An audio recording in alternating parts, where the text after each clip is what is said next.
A not-so-merry Christmas for businesses in the city. Our top story in the Barbados Today afternoon news for Wednesday, December 20th. Thank you for joining us. I am Mary-Claire Williams. It's just a few more shopping days left before Christmas, but businesses in the city say sales have so far not been encouraging, and they are not holding out much hope that their fortunes will change, even though public workers were paid this week. The current situation follows warnings from economists and business associations that the controversial increase in the NSRL would negatively affect sales this year.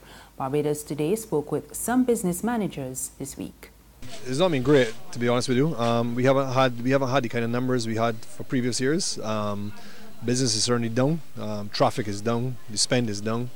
I attribute that a lot to do with the NSRL, as well as the uncertainty with elections in the year and whatnot. So we just haven't seen the kind of, business that we're accustomed to seeing this kind of year. Christmas season started very quiet to us.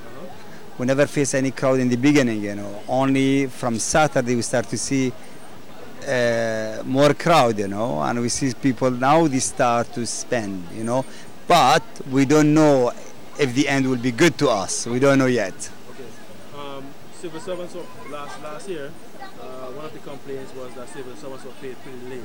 I think close to 20-something they were paid. They were paid yesterday. Have you noticed any difference? Not until this moment. We don't know how it will be later. Okay, all right, we don't know yet. This year business are not really so good. This is the last year we really see if things will be really a little better. But from November we've been out and things haven't been looking like the years gone by. Business are really slow. As you can see, people are passing with the children, but they are not spending really. A prison officer has been granted bail after appearing in court this morning on charges of unlawfully conveying prohibited articles into Her Majesty Prison Dodds. 47-year-old Melvin MacDonald Goodman of Bathsheba St. Joseph and Todsland St. George is accused of taking a number of food items into the prison for an inmate without lawful authority. The incident occurred on December 6, and he is due to reappear in court on February 26. Dominica's Prime Minister Roosevelt Skerrit is defending his government's decision to contract Barbadian firm Preconco Limited to assist in post-hurricane reconstruction efforts. Hurricane Maria swept across the island in September, causing significant damage to the housing stock. Under the agreement, Preconco Limited is to construct several houses in Dominica, but the government has been widely criticized for awarding the contract to an overseas firm, with some of the critics claiming that the decision deprives Dominicans of employment and training opportunities. There have also been questions over the ability of those homes to withstand future major hurricanes. Skerrit addressed those concerns at the Daily News conference yesterday. The contract is for the initial importation of 20 homes and not 1,000 homes. These homes will be in Dominica very shortly, and from start to finish will have taken just 2 months to construct, install, and complete. The homes are not prefabricated homes. They are precast, pre-stressed concrete homes built specifically to meet the seismic and wind requirements of our region, and will offer a safe and attractive home to Dominicans, with future benefits which will be outlined at the appropriate time, but that have been critiqued and gone over with the Ministry of Housing and the technical personnel. 2, upon the arrival of these homes in Dominica, there will be an immediate benefit to the economy through port fees, hauler fees, crane and equipment rentals, and persons working on the various aspects of the construction. He also added there are plans for the company to undertake additional housing projects in Dominica.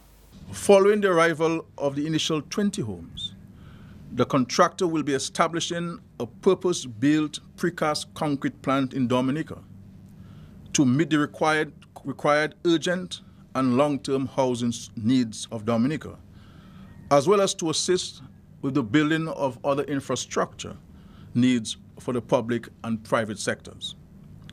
4, there'll be a handful, meaning 5 or less foreign skilled labor employed in the plant, and all other employees will be Dominicans. There's regional and international news after this short break. Be careful not to become distracted when laden down with bags, as this makes you an easy target. Ensure that your handbags or wallet is secure and keep your mobile phone out of sight. Resist the urge to broadcast that you are not going to be home. When the festivities are over, recycle your garbage and don't leave boxes in plain sight, for burglars will be on the lookout for top-of-the-range equipment worth breaking in for. Call 417-7233. G4S, securing your world. Thank you for staying with us. We're back with news from the region. Workers at Grenada's National Water and Sewage Authority are taking industrial action today to force the company to offer permanent contracts to workers. Some have been on the job for more than 25 years. The union had given the company until December 15 to resolve the issue or face industrial action.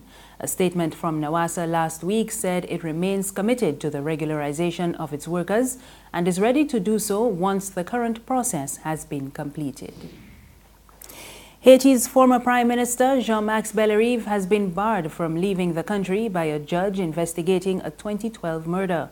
Bellerive was scheduled to leave on Monday, but Judge Jean-Wilner Morin issued the order preventing his departure. Political observers say the ban comes as investigations continue into the assassination of Alex Marie Jr. Gassan following the disappearance of Joseph Roger Marcel of the National Commission of Public Contracts. And finally, on the international scene, a spokesman for the Myanmar leader says police are nearing the end of their investigation into the recent arrest of 2 journalists. We get more in this Reuters report. It's been a week since Wallon and Cho So-u were invited to dine with police officers outside the country's largest city, Yangon, and did not return. Since then, they've been detained with no word on where they're being held, as authorities proceed with an investigation into whether they violated the country's colonial-era Official Secrets Act. The 2 worked on Reuters' coverage of a migrant crisis, which has seen an estimated 655,000 Rohingya Muslims flee from a military crackdown in the western state of Rakhine.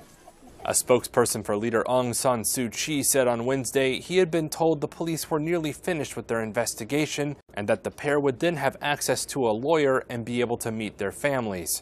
A number of governments, human rights, and journalism groups have criticized Myanmar's authorities for holding the pair incommunicado since their arrest. When asked if police were respecting the journalists' human rights, the spokesperson said officers were told to act only according to the law. Officials say the pair were in good condition in Yangon and that they had not been subject to illegal questioning. The maximum prison sentence they could face is 14 years. That's news this afternoon. You can get more on our website, www.barbadostoday.bb. You can also subscribe to our e-paper, email updates, and like us on Facebook. We're on Izumi Media in bus terminals and on Screenplay at supermarkets and gas stations near you. You can also find us on Mix 96.9 FM.